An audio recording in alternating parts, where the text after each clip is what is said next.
സുഹൃത്തുക്കളെ, നമ്മുടെ പറമ്പിലെ നേന്ത്രവാഴ നല്ലൊരു സ്ട്രെസ്സിലാണ് നിൽക്കുന്നത്. നനയ്ക്കാൻ വെള്ളം കുറവാണ്. ഇടമഴ കിട്ടിയിട്ടില്ല. ആ ഒരു വെള്ളം കുറവിൻ്റെ ആ ഒരു മഞ്ഞൾ ചെറിയൊരു ഇലക്കൊക്കെ ഒരു സൂര്യതാപം ഏറ്റ ഇതൊക്കെ കാണുന്നുണ്ട്.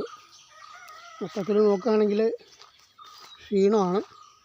എന്നാലും ചെറിയ രീതിയിൽ ഉള്ള വെള്ളങ്ങൾ ഒക്കെ അടിച്ച് 1 ലിറ്റർ 2 ലിറ്ററൊക്കെ കൊടുത്ത് അങ്ങനെ നിർത്തുകയാണ്. ഇടമഴ കുമ്പത്തിലും കിട്ടിയിട്ടില്ല. ഇതുവരെ ഒരു മഴയും കിട്ടിയില്ല. അതിനൊക്കെ മിക്കവാറും പ്രയാസത്തിലാണ് നിൽക്കുന്നത്. നോക്കാം.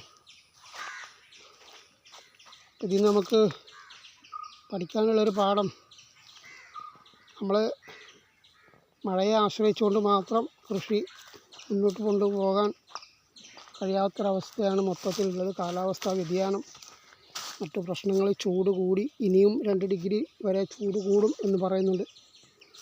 അപ്പോൾ അതിനർത്ഥം മഴ വരാൻ സാധ്യത ഇനിയും നീളും. നമ്മളിപ്പോൾ കിണറിൽ വെള്ളം ഒരു 200 വാഴ നനയ്ക്കുമ്പോഴേക്കും വെള്ളം കഴിഞ്ഞു.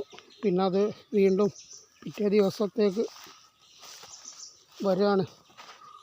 അപ്പോൾ പിന്നെ ഒരു 190 വാഴയ്ക്കാവും, പിന്നെ 180 വാഴയ്ക്ക്, അങ്ങനെ ഓരോ ദിവസം കുറഞ്ഞ് വരികയാണ് വെള്ളം.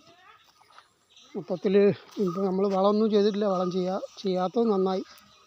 വളം ചെയ്തൊരു വളർച്ച പ്രാപിച്ച് വേരൊക്കെ പുറപ്പെട്ട് കഴിഞ്ഞാൽ പിന്നെ ആ വേരിന് നനവ് വെള്ളം കിട്ടാഞ്ഞാൽ അത് പിന്നെ ക്ഷീണിക്കും.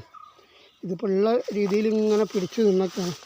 നമ്മുടെ കൃഷിയിലെ വിജയം മാത്രമല്ല, അല്ലെങ്കിൽ അത്ര ലാഭം കിട്ടി ഇത്ര ലാഭം കിട്ടിയൊന്നും മാത്രമല്ല, എല്ലാ കാര്യങ്ങളും ലാഭവും നഷ്ടവും അത് ആളുകൾക്ക് അറിയാൻ വേണ്ടിയും പഠിക്കാൻ വേണ്ടിയും ആണ് വീഡിയോ ഇങ്ങനെ ചെയ്യുന്നത്.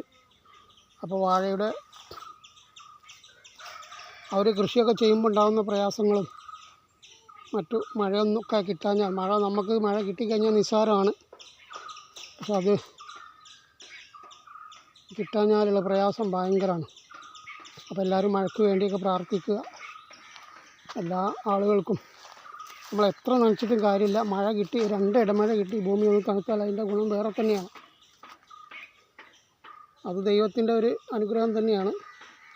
ഇനിയിപ്പോൾ അപ്പോൾ എല്ലാവരും പ്രാർത്ഥിക്കുക. Okay, thank you.